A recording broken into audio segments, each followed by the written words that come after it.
C'est l'heure du quiz santé d'Isabelle Quenat. Et je me suis focalisée aujourd'hui sur la mythe, la tueuse du placard. Ça fait un peu ondelate quand on le dit comme ça. Hein. Oui. Alors, des trous dans nos pulls, ce sont forcément les mythes qui sont responsables. C'est vrai ou c'est faux ? Alors, je pense que c'est faux. C'est faux, vous avez tout à fait raison. Parce qu'on n'a pas qu'un seul ennemi. Il n'y a pas qu'un seul ennemi qui attaque notre lait. Là, il n'y en a pas qu'un seul pull en plus.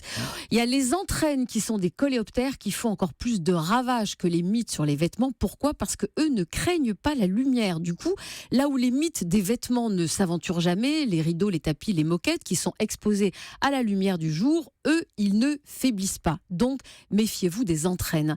Je le disais tout à l'heure, il y a mythe et mythe. En gros, il existe plusieurs sortes de mythes. C'est vrai ou c'est faux ? Bien sûr que c'est vrai. Il existe environ 6 sortes de mythes qu'on nomme aussi teignes qui peuvent venir polluer notre habitat. Alors la mythe des vêtements, mais la teigne des fourrures, la teigne des semences, la teigne des bouchons, la teigne des tapis ou la teigne de la colle. La plus commune, c'est quand même la mythe des vêtements. Docteur Esquizri, vous confirmez ? Je ne suis pas du tout un spécialiste des mythes. Les mythes que je connais, évidemment, ce sont les arthropodes, les larves de coléoptères, si vous voulez. Pas de coléoptères, de lépidoptères de papillons, parfois de coléoptères aussi, qui s'attaquent aussi au bois. Le reste, je ne suis pas du tout un bon spécialiste. Il y a des mythologues, il y a des parasitologues, mythologues et des parasitologues non mythologues. Il a vécu toutes ces années sans s'intéresser à la mythe. Ah non. C'est pas que j'en ai pas vu, j'en ai vu beaucoup, mais franchement, je ne sais pas lutter contre. Ouais. Il doit avoir une collection dans son bureau. La naphtaline qu'on utilisait autrefois rendait des services, mais vous avez parlé de beaucoup de choses. Vous avez parlé de ces larves de lépidoptères, vous avez parlé de larves de coléoptères, vous avez parlé de teignes de tapis. Tout ça, c'est très différent, c'est très variable. Hein. Je sais, donnez-moi quelque chose de particulier, je peux vous répondre, mais si c'est embrasser tout...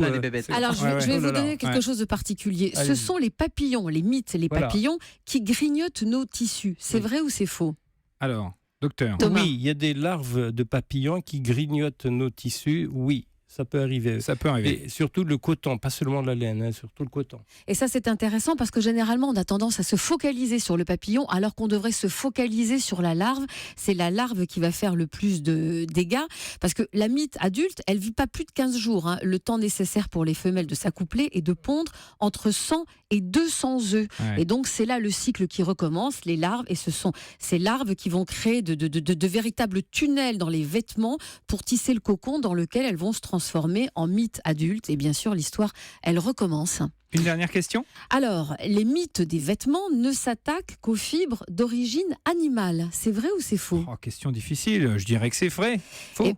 C'est faux parce qu'en fait, elles mangent de tout. Alors c'est vrai qu'elles aiment bien, elles sont kératophages, donc elles aiment bien la kératine présente dans les poils, les plumes, donc elles aiment bien les matières d'origine animale, mais quand elles n'ont pas de matière d'origine animales, elles sont capables de s'attaquer aux fibres végétales ou synthétiques pour peu qu'elles y trouvent les compléments alimentaires nécessaires qui sont contenus par exemple dans la sueur. Ce qui veut dire que quand vous rangez vos pulls, quand on est en plein été, là, vous avez rangé vos pulls d'hiver, lavez-les parce que les mythes vont aller se nourrir de notre sueur ou de tout ce qui est resté entreposé au creux des fibres. Merci beaucoup. Laver, aérer et vider, hein.